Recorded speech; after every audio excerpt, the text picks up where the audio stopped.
Pri kettlebell swing sa kettlebell nachádza pred nami.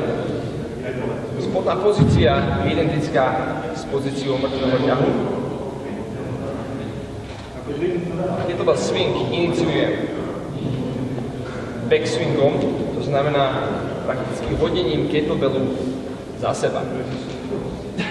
S tým rozdielom samozrejme, že kettlebell nepúšťam a v pozícii, keď mám predlaktia na vnútorných stehnách, prerážam pánu agresívne dopredu.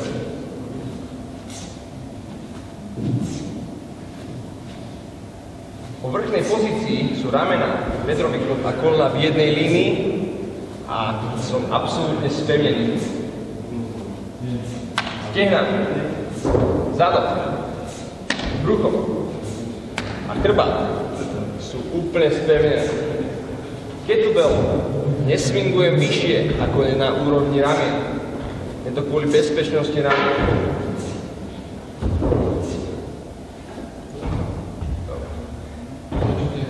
Pri kettlebell swingu používam techniku power breathing.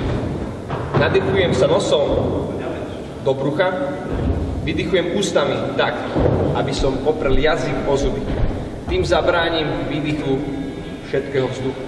Nechávam si v bruchu polovicu vzduchu preto, aby som to brucho a takisto celý stred tela udržal absolútne pevný.